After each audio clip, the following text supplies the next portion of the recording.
At my sister's wedding, my parents kicked me out of the wedding and home after my sister accused me of stealing her wedding ring. "You stole my ring because you're jealous of my happiness," she sneered, and I left there crying. Alyssa was my older sister, my best friend, and everything I wasn't. While I loved spending time with books and sketching quietly, Alyssa was full of energy and always lit up every room she walked into. I still remember us as kids, climbing the big oak tree in our backyard and pretending we were explorers or princesses. Life was simpler then, before things started to change as we got older. As we grew up, our differences became clearer.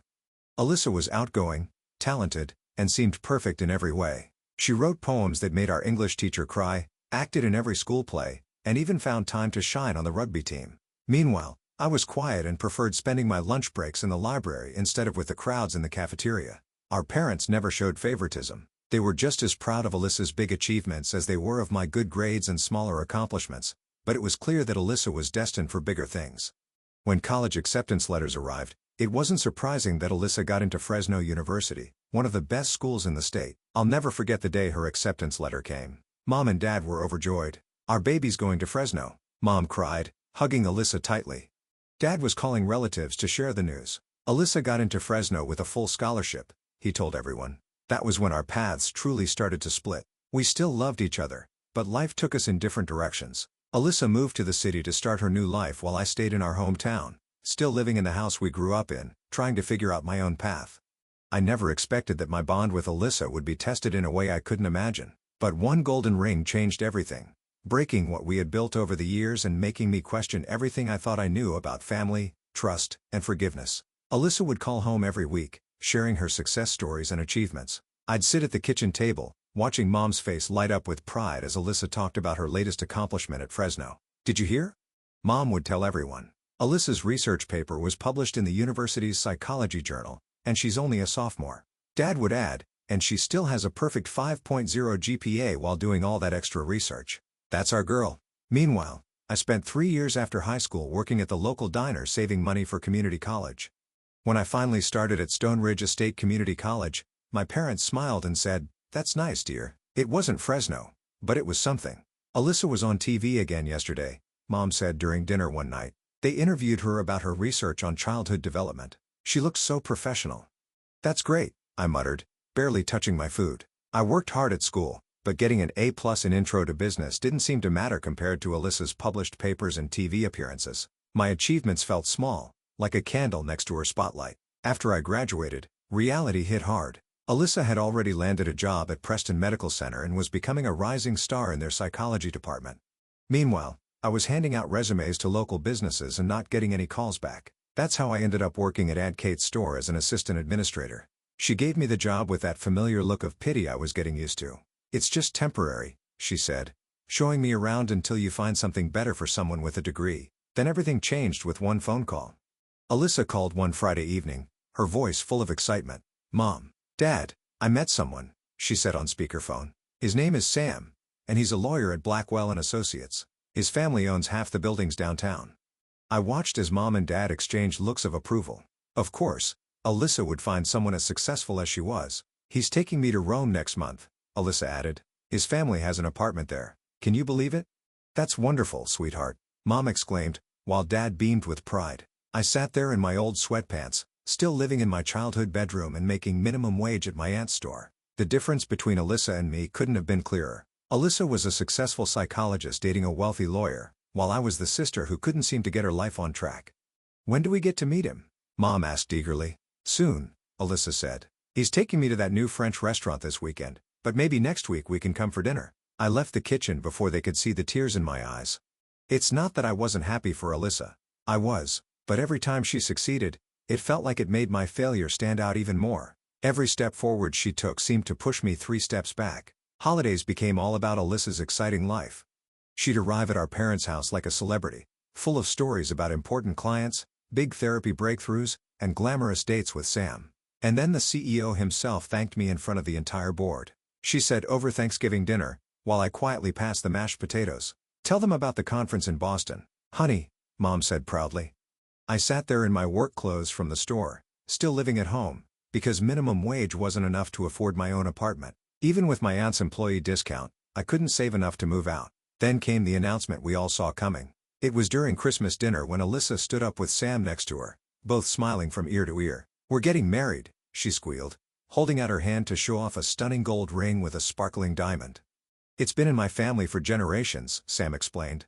"My great-grandfather gave it to my great-grandmother in 1923. Mom burst into happy tears. Dad opened his best bottle of wine. I smiled, but inside I felt something heavy settle in my stomach. The next few months were all about wedding preparations. Alyssa was always at the house, turning it into a wedding planning zone. Every surface was covered with bridal magazines, color swatches, and guest lists. One Tuesday in early spring, I had a rare day off. I was lying on my bed, reading my old copy of Pride and Prejudice, when I heard Alyssa and Mom talking in the garden below my window. "These roses will be perfect for the reception," Alyssa said. "We should plant more along the fence." "Be careful with your rings, sweetie," Mom said. "Those thorns can catch on it." "You're right," Alyssa replied. "This glove keeps catching on it. I'll just put it here on the bench for now." I went back to reading my book, only half listening to Mom and Alyssa talking about flowers and table decorations. The afternoon sun felt warm through my window, and I was getting to my favorite part of the story when I heard Mom's voice. "We should get more fertilizer if we're planting all these roses. Let's go to the garden center." "Good idea," Alyssa said. "Kayla, we're heading to the store. Be back soon." I mumbled something in response, too caught up in my book to pay much attention. The house felt quiet after they left, except for the sound of birds outside. When they came back, the calm was broken by Alyssa's panicked voice. "Mom, the ring, it's gone." I looked up from my book, startled by the commotion. Through my window, I saw Alyssa and Mom searching frantically around the wooden bench, moving gardening tools and flower pots. "It was right here," Alyssa said, her voice rising. I put on the bench. "Don't worry, honey. We'll find it," Mom said, though she sounded worried too. "It has to be here somewhere." They searched every corner of the garden as the sun started to set, but the ring was nowhere to be found. That's when I first noticed the way they looked up at my window, a flicker of suspicion in their eyes. It felt like a chill in the air. With shaky hands, Alyssa called Sam. His voice came through the phone loud and angry. "What do you mean you lost it?" he yelled. "That ring has been in my family for 4 generations. My great-grandmother wore it through 2 world wars. "I'm so sorry," Alyssa cried. "We'll find it. I promise." "You'd better find it," Sam snapped. His tone was so sharp. It made me flinch. "That ring is irreplaceable." When the call ended, Alyssa turned to me with an expression I'd never seen before, angry and accusing. "You took it, didn't you?" "What?" I said, stunned. It felt like a slap. "Alyssa, I was in my room the whole time." "Exactly," she shouted. "You were the only one here." Her mascara was running as she screamed. "You've always been jealous of me." Mom stepped forward, her face stern. "Kayla, if you took the ring, you need to return it right now." "I didn't take anything," I said, my voice shaking. "I swear." "Then you won't mind if we search your room," Dad said, already heading up the stairs. I followed them to my bedroom, feeling helpless as they tore it apart. They went through my drawers, emptied my jewelry box, flipped my mattress, and dumped out my purse. My books were scattered all over the floor, clothes were thrown everywhere, and even my private diary was read page by page. "It has to be here somewhere," Alyssa muttered, tossing my sweaters onto the floor. The search went on for hours, then days, and eventually a week. Each day, the accusations got worse. "Just admit it." Alyssa cornered me in the kitchen one morning. "We all know you took it because you're jealous. You can't stand that I'm getting married while you can't even get a date." "Alyssa, please, look at you," she snapped. "You're 28, still living with Mom and Dad, and working a pathetic job that Aunt Kate gave you out of pity. You're a loser, Kayla, and you couldn't stand to see me happy." Mom stood in the doorway with her arms crossed. "We're going to call the police if you don't return it." "Go ahead," I shouted, finally snapping. "Call them. I have nothing to hide because I didn't take your precious ring." Each word felt like a knife cutting into me. But the worst part wasn't the accusations or the threats. It was the way they looked at me. They truly believed I was guilty, that I had betrayed my sister out of jealousy. Word spread quickly in our small town. Within days, everyone had heard my parents' version of the story. At the grocery store, neighbors avoided me. At church, people I'd known my whole life suddenly sat in different pews. I was restocking shelves at Aunt Kate's store when I heard her voice behind me. "Kayla." Her tone made me freeze. "We need to talk." In her small office, she didn't even offer me a seat. "Your mother called me this morning," she said. "Aunt Kate, please." She held up her hand. "I gave you a chance when no one else would, and this is how you repay me? By stealing your sister's engagement ring." "I didn't." "Clean out your locker and turn in your keys," she said coldly. "I won't have a thief working in my store." The walk home felt like a death march. I hoped Mom and Dad would see how much this was ruining my life, that they'd realize I could never do something like this. But when I got home, I found them sitting in the kitchen. "Aunt Kate fired me," I said quietly. My voice was barely a whisper. Mom didn't even look up from her coffee. "Pack your things." "What? You heard your mother," Dad said. "We want you out by tomorrow morning." The room started spinning. "You're kicking me out? Where am I supposed to go?" I asked. "Maybe you should have thought about that before stealing from your sister," Mom said, finally looking at me. Her eyes were colder than I'd ever seen them. "You've brought shame to this family, Kayla. I can't even face my friends anymore." "I'm your daughter," I whispered. "No daughter of mine would do what you've done." Her words cut deep, sharp as broken glass. "You have until morning." I stumbled upstairs in a daze, pulling my old gym bag from a closet. How do you pack your entire life into one bag? What parts of yourself do you take? I started with clothes, enough for a week, maybe two. One pair of sensible shoes. My laptop, wrapped in a sweater. Then came the harder choices, the books that had been my friends when I had no one else. Pride and Prejudice, Alyssa Eyre, Little Women, stories of women who found their way in tough times. Tears wouldn't stop falling. These walls had seen my first steps, heard my first words. This room had been my safe space through every hard moment in my life. Now it was just another place where I wasn't welcome. My phone buzzed with messages from old friends. "I can't believe you'd do this. How could you? Don't contact me again." Sitting on my stripped bed, surrounded by the pieces of my life, I realized there was nothing left for me in Stone Ridge Estate. Every bridge was burned. Every door closed. Whatever I was going to become, it wouldn't happen here. I had to leave, not just this house, but this town, these memories, and this life that had turned into a prison of blame and distrust. Somewhere out there, I had to believe was a place where I could start over. A place where no one knew me as the sister who stole the ring, the daughter who betrayed her family, or the girl who was good enough. At 2 a.m., staring at my phone's contact list, I remembered Elizabeth. We've been close in college before life pulled us in different directions. My hand shook as I dialed her number, hoping she still used it. "Kayla?" Her voice was groggy. "What's wrong?" The whole story spilled out of me between sobs. When I was done, there was a long silence. "I have a spare room," Elizabeth finally said. "I'm in Seattle now. It's not much, but it's yours if you want it." I checked my bank account, $415.22. Just enough for a one-way bus ticket to Washington and maybe a meal or two. "When can you come?" Elizabeth asked. "Tomorrow," I said. "I have to leave tomorrow," I whispered. The bus ride took 3 days. Most of the time, I just stared out the window, watching the familiar places of my life fade into unknown landscapes.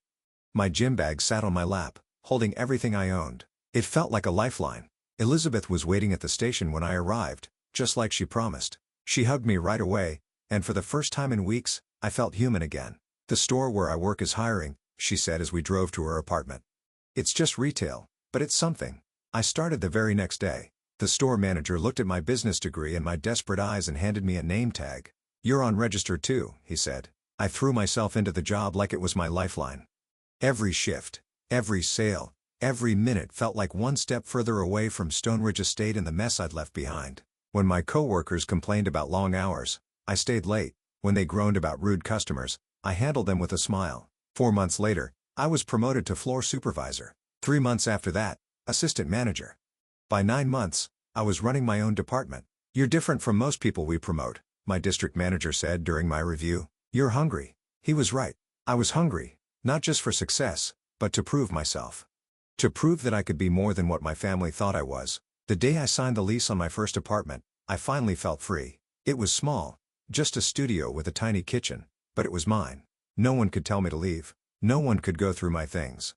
No one could question my right to be there. That same day, I changed my phone number, deleted all my social media accounts, and erased anything that could lead back to Stone Ridge Estate. Elizabeth thought I was being extreme, but she didn't argue. "They're still your family," she said once carefully. "No," I said. "Unpacking boxes in my new place." Family believes in you. Family stands by you. They stopped being my family the day they chose not to believe me. At night, lying in my new bed in my new life, I sometimes wondered about them. Was Alyssa married now?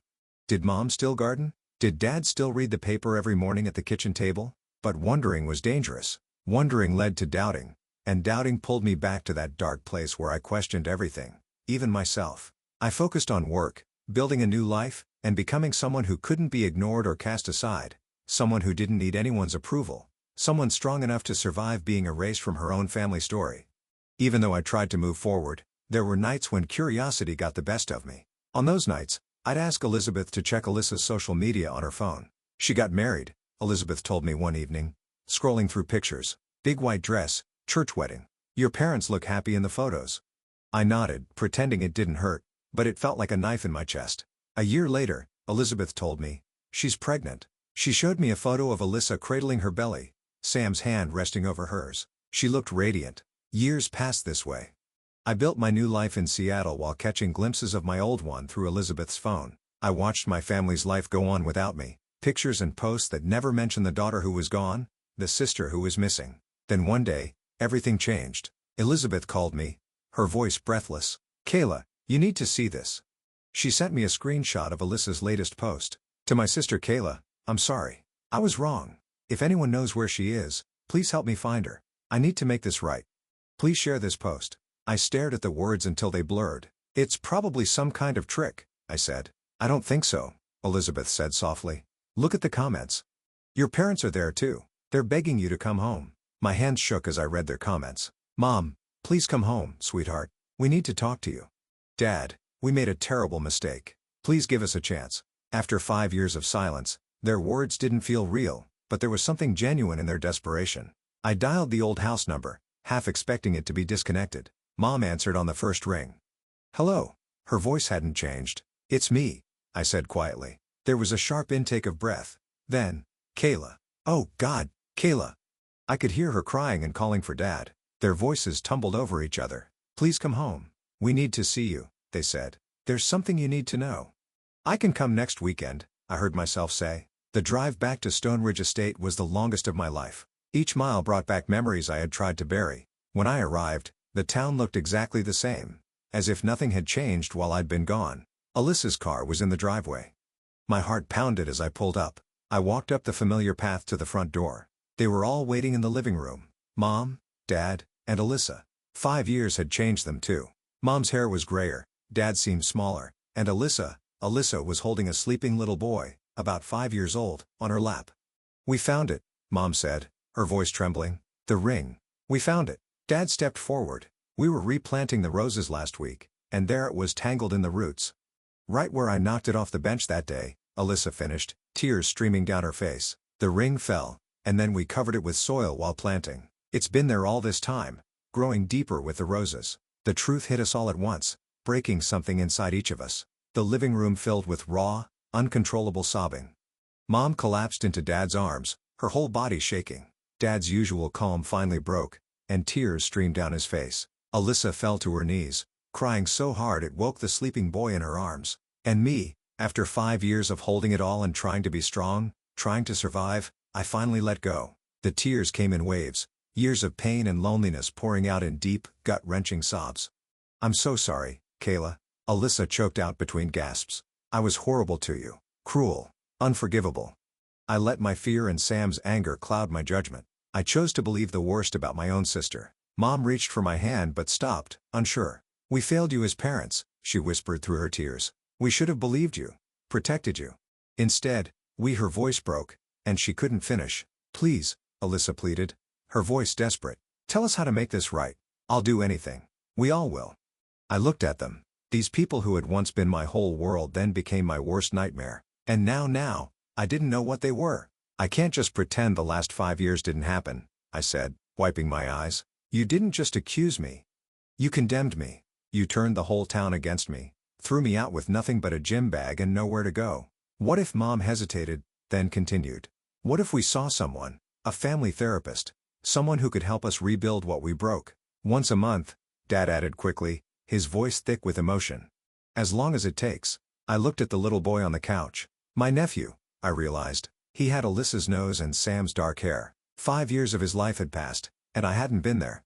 I'm not moving back to Stone Ridge Estate, I said firmly. I have a life in Seattle now. A good job and friends who stood by me when no one else would. We understand, Alyssa said. We don't deserve to have you back in our lives. But, if you're willing to try, even just a little. It took me 4 months to agree to visit for the first time. Thanksgiving. I brought Elizabeth with me for support. Dinner was awkward, full of careful conversations and topics no one dared to bring up. But it was a start. Dr. Brianna, our family therapist, helps us talk about the hard stuff. In her office, We talk about trust, betrayal, expectations, and how damaging assumptions can be. Sometimes we leave those sessions angry or hurt, with old wounds reopened. But little by little, we're learning how to listen to each other again. Alyssa's son, Liam, is the easiest part. 5-year-old don't hold grudges or remember the mistakes adults make. To him, I'm just Aunt Kayla, the one who brings him books from Seattle and teaches him to draw. His love is pure and simple, like a bridge connecting who we were to who we might become. The roses still bloom in Mom's garden, even the ones that grew around the ring for 5 years. Sometimes I look at them and think about how truth, like that ring, can get buried under layers of assumptions and blame.